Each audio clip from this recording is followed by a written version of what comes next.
नमस्कार छात्रगण। आज हम कक्षा 6 के भाषा पोथी के पहले काव्य भारत प्यारा देश हमारा की समझ प्राप्त करेंगे। भारत प्यारा देश हमारा, सबसे प्यारा देश हमारा। भारत यह केवल एक शब्द नहीं है, परंतु यह भारतीय दिल की आवाज़ है। यह एक ऐसा देश है जिसकी छत्रछाया में सभी आपस में मिलजुल कर रहते हैं। अपनी अनूठी संस्कृति और परंपराओं के लिए विश्व भर में प्रसिद्ध है। इसने हमको जन्म दिया है, पाल पोस कर बड़ा किया है। भारत हमारे लिए सिर्फ देश नहीं है, परंतु अपनी भारत माता है। जैसे माता अपने बच्चे को जन्म देकर पालन पोषण करती है, वैसे ही भारत माता हमारा बोझ उठाती है, हमें अपनी गोद में रखती है, हमारे जीवन के लिए अति आवश्यक ऐसे अन्न, जल और वायु देती है। चाहे कुछ भी हो जाए, फिर भी मुस्कुराकर हमारा वजन उठाती है। ये है प्यारे खेत हमारे, ये किसान, ये गांव हमारे।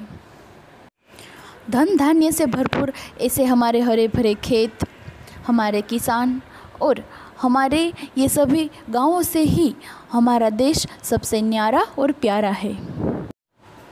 गाय बैल खलिहान हमारे, देहातों का देश हमारा, भारत प्यारा देश हमारा। खलिहान किसे कहते हैं? तो जिसमें खेती के औजार, कटी हुई फसल आदि को रखा जाता है और जिसे भंडार भी कहा जाता है। देहात यानी कि गांव।